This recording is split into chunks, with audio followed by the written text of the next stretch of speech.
that time when media was the only source of information, and therefore we would choose who to interview, what narratives we need to lead. In fact, with the gatekeepers, editors would choose and say that story is not going out, perhaps because of the potential risks that will come with it. The 3 p.m. editorial meeting in the newsroom creates the headlines and the content that is going to be published. And sometimes critical stories are dropped, not because they miss the ethos of journalism, but perhaps because of the risk that poses to business. But what the digital spaces have done is, a young girl from nowhere starts a Twitter space on a big topic, and we all jump on. Someone who would have never been given an opportunity on TV or on radio or anywhere stands up and starts a conversation, and we all jump on it, and you see big names jump on it, and all of us struggling to have a microphone to speak.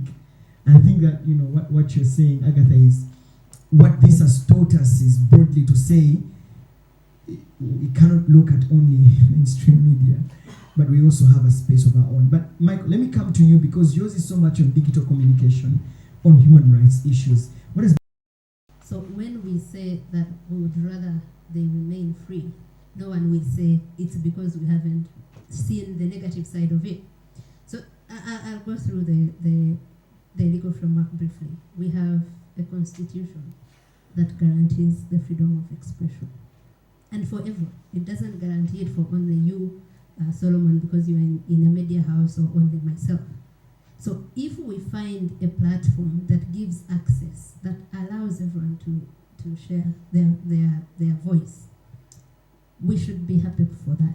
The people that have this appetite, as you call it, to regulate the online platforms, and they don't just have an appetite. We have already seen it happen. In 2022, they passed the Computer Misuse Amendment Act. The original act itself was bad, anarchical, and very, very terrible. We even saw the Constitutional Court nullify some of the sections of it. The one that came later was worse. It was meant to serve those few. And this is what I was going to say, that anyone with an appetite to regulate anything, let alone these online platforms, is because they are hiding something, they don't want to be criticized, and they must be criticized. Even I, who holds no public office, I will never say they should regulate social media because people are attacking me or abusing me. And this is what I said earlier, I look at the bigger picture. The Constitution in Article 43 had envisaged something like that and talked about the limitations to these freedoms, which is what the dictators want to run away with every time. Oh no, but your rights are not absolute. They are not what? No. This article is very clear. It was interpreted by the Supreme Court in the case of Andrew Mwenda and Charles Onyango versus the Attorney General. And Justice Mulenga, the late Justice Mulenga, then said, the primary goal, the primary objective of this is to promote the rights. Limiting them is a secondary goal. We are not going to focus on the secondary goal and forget the primary goal. So for me, what I do is that focus on the positives. Let people, you know what they say about truth and time, it will set you free. If you have nothing to hide, let people go and attack you however they want, but also let us have the benefits that have come with this. Let us focus more on those. When you look at the radios, the online, the traditional media, and the radios that Walter focuses on, and it's true, they have the widest reach than any other form of media. But who owns these radios? It's the politicians. And it's mainly NRM politicians, even in the villages. So they are also, in a way, going to continue driving the narrative, controlling the narrative. So we will have online platforms that are going to at least influence, put that pressure, until I have a friend at NBS who told me that, oh, you guys, what you did to us with the exhibition. We ignored until we realized we are the only ones that have not said anything about it, and I kept telling them we are looking bad.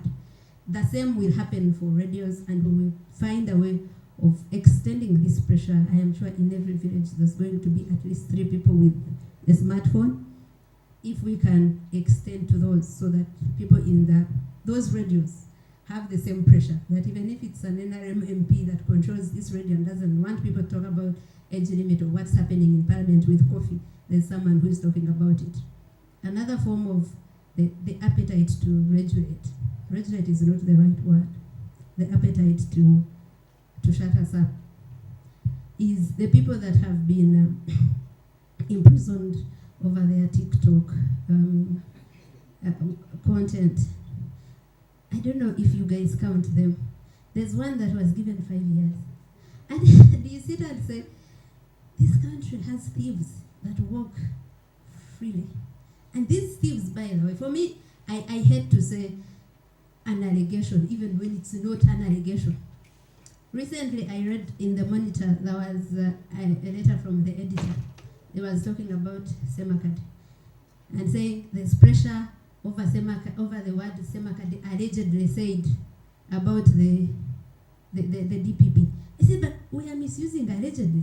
The person is not even denying saying them. Now, why are you saying it's alleged when the words are there? And that's what we do. So the allegedly about the thieves in this country, it's not allegedly. Some have admitted to taking Karamoja iron sheets. They are free of charge. Some have been caught on tape recordings by the chairperson of the Human Rights Commission asking for bribes, and the list is endless.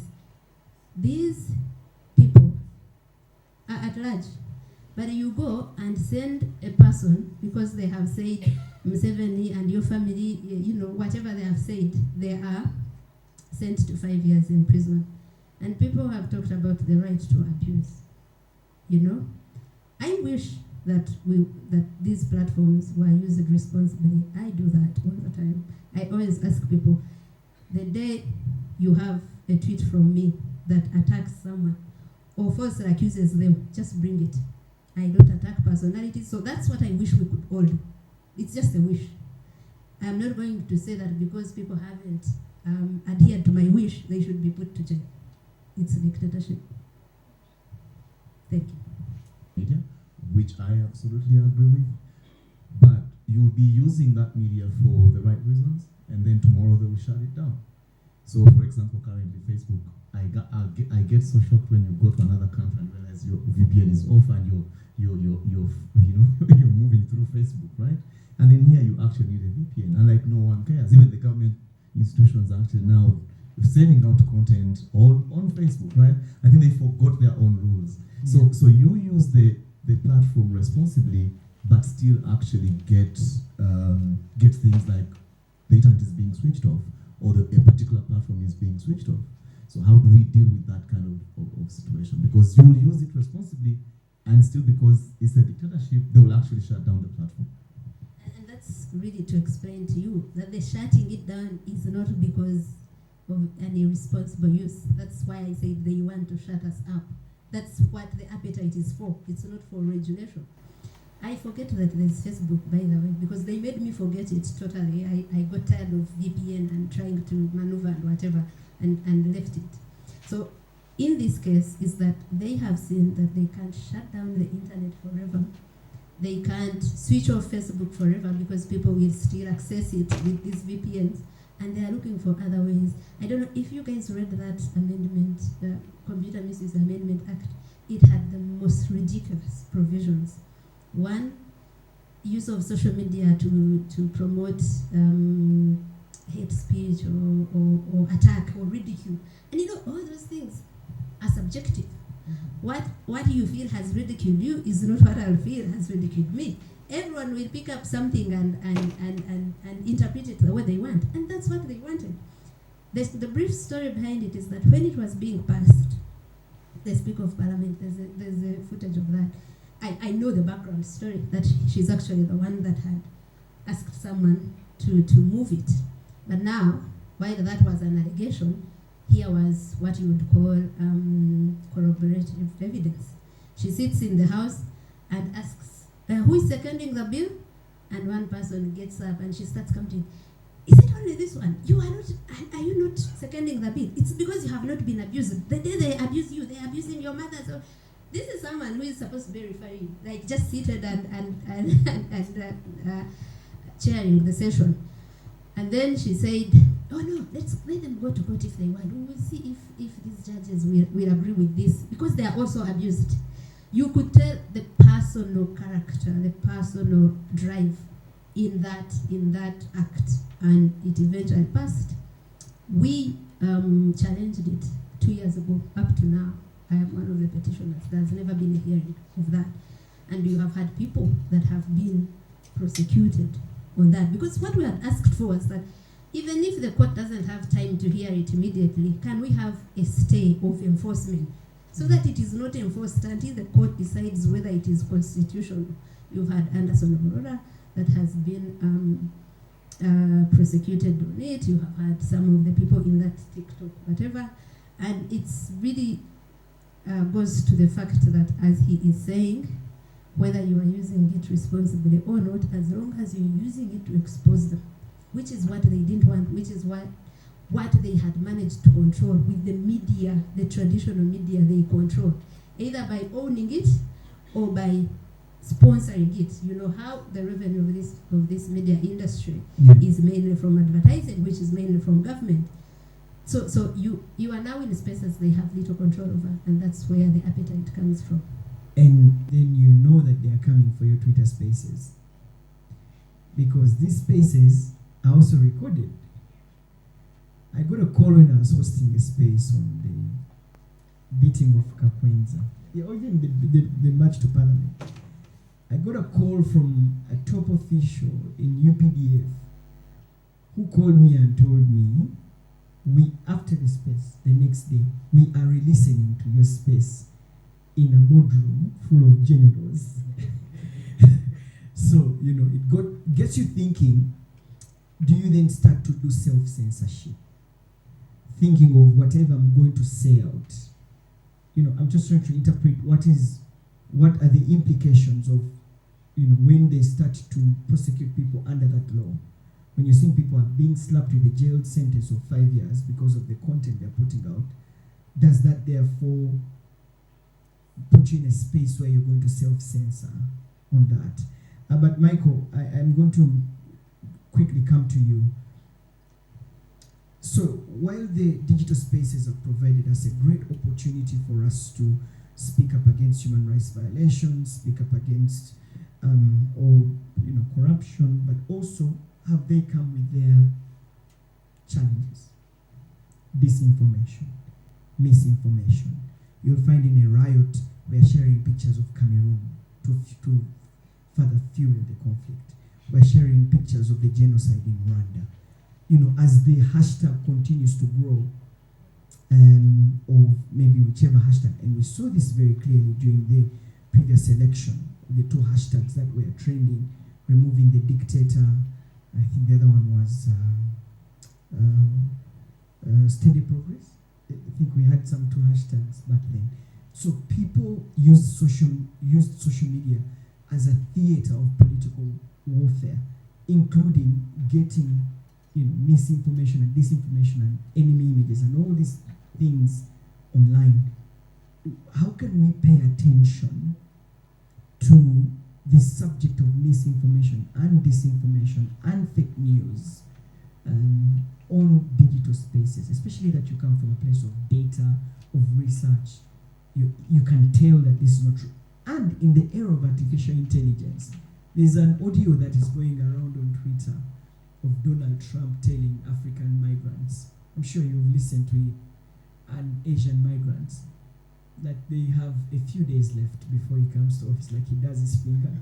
You have a few days left, pack your bags and go home, and people have been saying, look, this is AI, So I wanted you to speak about the issue of fact-checking, misinformation, disinformation, and how we can create sanity on this digital space that we love so much, that we want it to be a public square where we can freely express our views, how we are feeling, but without abusing it. You're welcome, Mike.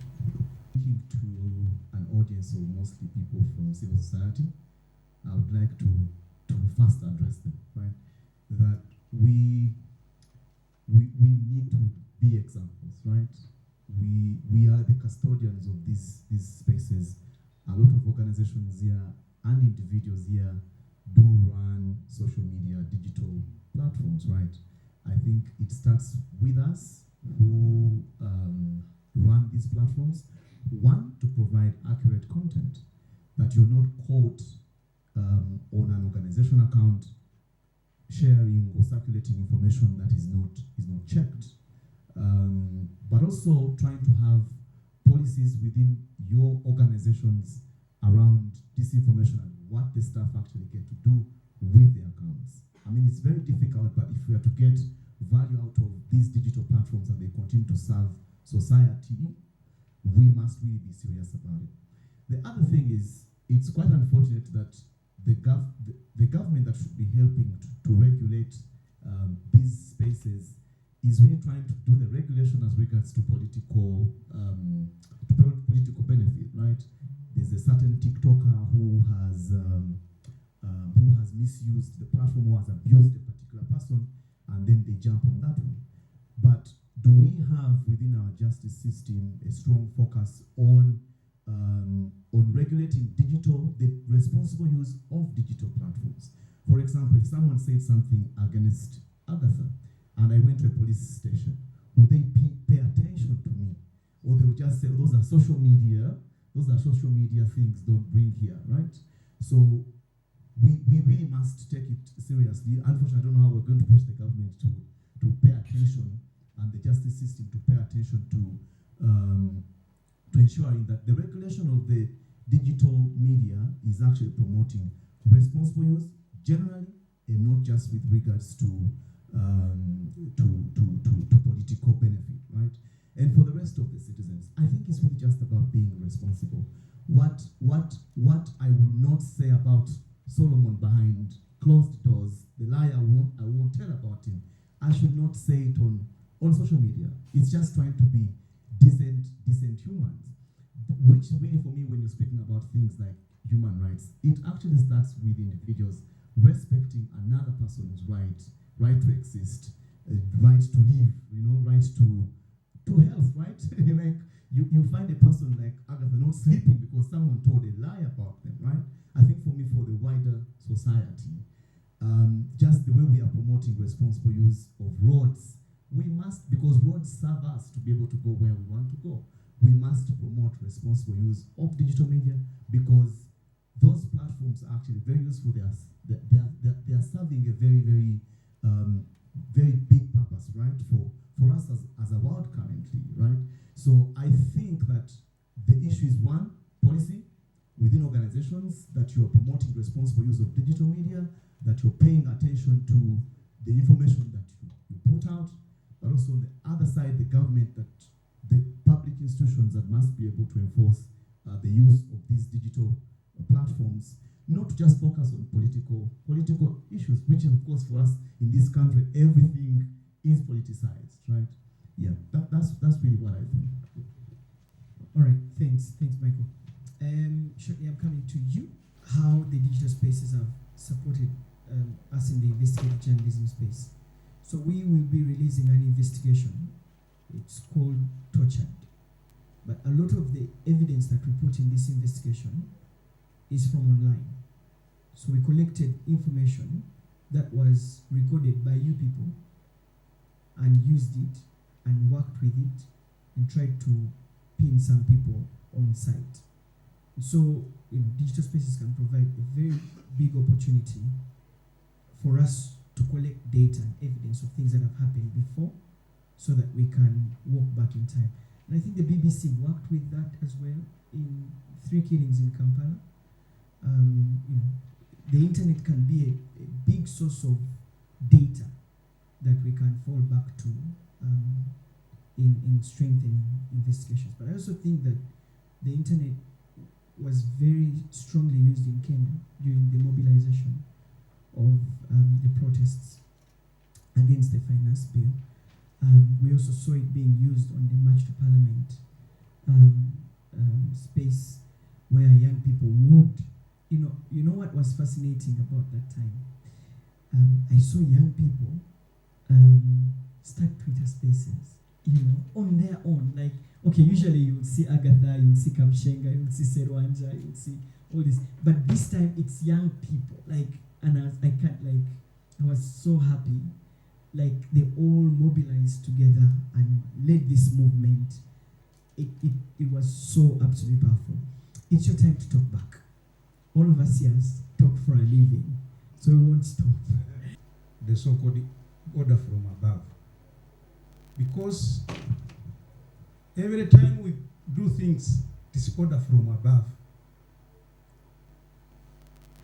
So what is offensive communication?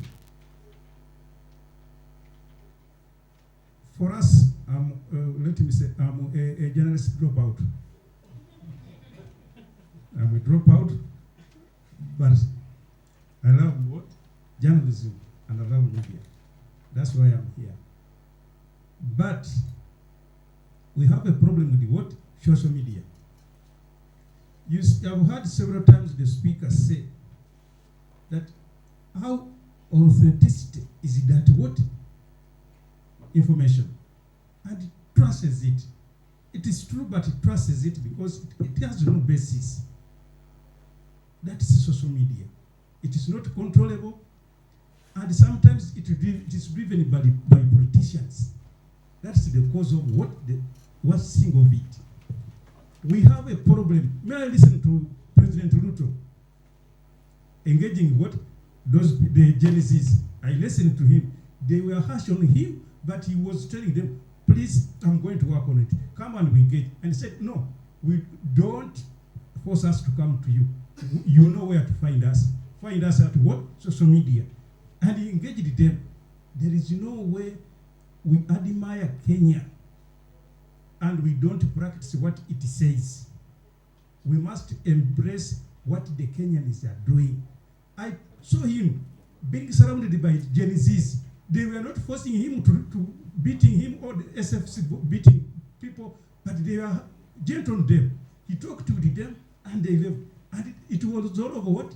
The space. So we must know how to use social media to advance our cause. But if we are driven by politicians, it will not be worse. Thank you very much for that. Agatha, no, even the gentleman on the right. I liked what he said, that very few Ugandans, less than 10, actually I was looking at Sauti za Wananchi, it was even less than 10 Ugandans who have access to the internet. Not only social media, not actually social media, but internet, and have capacity to, because you buy data, you buy the phone, you have 23%, they said it's 26% access to electricity. So without electricity, it means you can't charge your smartphones. Thank you, Solomon and Agatha and the people seated there. I just want to make two confessions. One is this morning when I walked in and people were having break tea, I spoke to Agatha. There's something we do in Ajumani. We listen to their Twitter space. Then on Saturdays when we offer an opportunity to speak on radio, we pick some of the resolutions that arrive at the Twitter space and we discuss it. And the question we ask our local people down there is this happening here? The answer is yes. Then at what magnitude? They speak about it. Then you ask for solution. That is how what you guys do in Kampala reach down. When Solomon hosted me on his Twitter account, in Ajumani, I was not there. I was in Kampala, seated somewhere. And then a group of people who were listening to this conversation decided to go to a bar and requested the DJ to simply have the conversation being heard, because the conversation was about Zoka Central Forest Reserve. Now, after all these engagements, then I get this phone call that we are listening to this from inside the bar. Okay? I think there is means and there is need and the will that the people will listen to some of these conversations at whatever cost it takes. Maybe what we now need to look at is what are the tangible means? What can we do better? Okay? My conversation with the Agatha did not end there, but we promised to meet each other and discuss. And one of the points that we are going to discuss is, for example, if they are hosting this Twitter space, our offices are located at the Multipurpose Training Center. We are engaging the management of Multipurpose Training Center. Can you give us a call? If Solomon Serwanja and Agatha are hosting their spaces, can we have speakers put here? And those who want to listen to these conversations will come to Multipurpose and listen. Then what you do as a local person like me who is coming from Adjumani, you then make a simple translation, a simple summary of how these things have been done. But colleagues, I can tell you, there is huge power in media digital space. When Solomon hosted me, I was called by my area member of parliament called General Moses Ali. You all know I can't speak because of nature now. But Moses had to fidget to ask me questions as to why we allowed him to host me. Instead, I should have passed through him to seek for guidance on what I was supposed to speak. How did this come about? Okay, when the team was in Adjumani, they did extraordinary work. They documented the wrongs. They were speaking from an informed point of view. You see, the beauty is, if we keep consistency, if we speak facts, we keep to what is happening as opposed to what we want to speak or what we want others to listen. I can tell you, the society is up to us. Thank you. William, how the digital spaces have supported us in the investigative journalism space. So we will be releasing an investigation. It's called Tortured. But a lot of the evidence that we put in this investigation is from online. So we collected information that was recorded by you people and used it and worked with it and tried to pin some people on site. So digital spaces can provide a very big opportunity for us to collect data and evidence of things that have happened before so that we can walk back in time. And I think the BBC worked with that as well in 3 killings in Kampala. The internet can be a big source of data that we can fall back to in strengthening investigations. But I also think that the internet was very strongly used in Kenya during the mobilization of the protests against the finance bill. Regardless of identity or of creed, can really serve as a fundamental base for a peaceful and democratic electoral process, but also a peaceful and democratic future for all. In closing, I want to, again, thank the East-West Management Institute and Chapter 4 Uganda for organizing this very important event, for highlighting the important role of locally led civil society efforts that reinforce democratic values and protect the human and civil rights for all. Thank you as well to every organization, every human rights defender, every civil society, press, government, every colleague that is working for the protection of human rights, civic rights, present with us today. I encourage you all to continue your vital work, which positively touches so many lives, not only here in Uganda, but around the world. Congratulations. The United States government commends your dedication and your contributions to building a more prosperous and democratic future. Thank you.